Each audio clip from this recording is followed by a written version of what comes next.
The fizz was the first thing they noticed. Not the taste. Pepsi had always tasted like Pepsi, but the way the bubbles felt different on the tongue. Sharper. Almost deliberate. Like tiny voices whispering hello. It started in late 2024, right after the merger.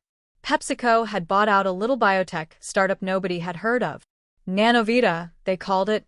Officially, it was for enhanced flavor delivery. Unofficially, the boardroom slides had a different name, Project Carbonation. The first wave was subtle. They put it in the new Pepsi Zero Sugar Max line. The label said, now with microfeel technology. People loved it. Sales spiked 47% in the first quarter. TikTok was flooded with that new Pepsi hit different videos. Influencers chugging it on camera, pupils blown wide, giggling about how alive they felt. Nobody noticed the first missing persons until the third month. It was always the same profile, heavy Pepsi Zero Max drinkers. They'd post a selfie with a can, caption something like, "This shit rewired my brain, lol." And then gone. Social silent. Phones eventually pinged from landfills or riverbeds. Bodies never found. The government noticed around month 5. Or rather, the parts of the government that still answered to someone other than corporate boardrooms noticed. They raided a Pepsi bottling plant in Ohio at 3 a.m., found vats of something that looked like black syrup but moved like motor oil. Under electron microscopes, the liquid was crawling with hexagonal machines the size of viruses. Self-replicating. Carbon-based chassis. Powered by glucose and caffeine. The nanobots didn't just float in the soda. They were the soda. The official story was a recall for manufacturing defect. 3 days later, every television network ran the same emergency broadcast. This is not a test. The following products have been contaminated with an unknown biological agent. Do not consume any PepsiCo beverages manufactured after January 2025. Repeat. Do not consume. They cut the feed mid-sentence. By week 6, the bots had reached critical mass. It started with thirst. An impossible, bone-deep thirst that water couldn't touch. Then came the cravings, specific, branded cravings.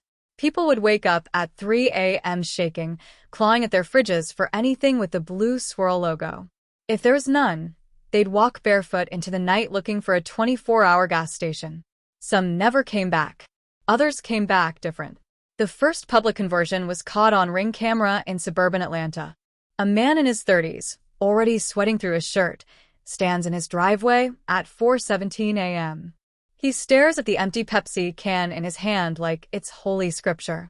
Then he tilts his head back and screams, not pain, not fear, but something closer to orgasmic relief. His skin ripples. Tiny blue lights flicker under his eyelids. When he lowers his head again, his eyes are Pepsi blue. He looks straight into the camera and smiles. Thirsty, he asks the lens. The government tried everything. EMP pulses over major cities. The bots just laughed it off. Too small, too distributed, shielded by the soda still in people's bloodstreams. Mass arrests of Pepsi executives. Most of them were already converted. One of them, during interrogation, just opened his mouth and let a stream of black liquid pour onto the table. It formed the Pepsi logo before crawling back up his throat. Martial law. Curfews. Water-only rations.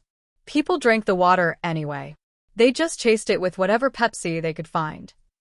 In the end, it wasn't a war. It was a surrender. The last holdout was a FEMA bunker under Denver. Day 312 of the crisis. The president, well, what was left of her, sat in a concrete room with 3 generals and a single unopened can of Pepsi Zero Max on the table between them. One of the generals, a man whose daughter had been one of the first to vanish, finally spoke. "Ma'am, they're offering terms." She looked at the can. The silver foil still gleamed under the fluorescent light. What terms? Total integration. No more resistance. Everyone gets the upgrade. No more hunger, no more pain, no more death. Just perfect refreshment. She laughed once, dry and hollow. And if we refuse? The general didn't answer. He didn't have to. Outside the bunker, the streets were already quiet. No sirens. No protests. Just the soft hiss of vending machines restocking themselves. She reached for the can. Her hand trembled for only a second. Then she popped the tab. The sound echoed like a gunshot. She drank deeply. When she finished, she set the empty can down with reverence. "Tell them," she said, voice already changing, "we accept." Tea. For everyone. Blue light flickered behind her eyes. Somewhere in a server farm in New York, a single line of code executed. All Pepsi vending machines, everywhere on Earth, began to dispense again. Free. Forever.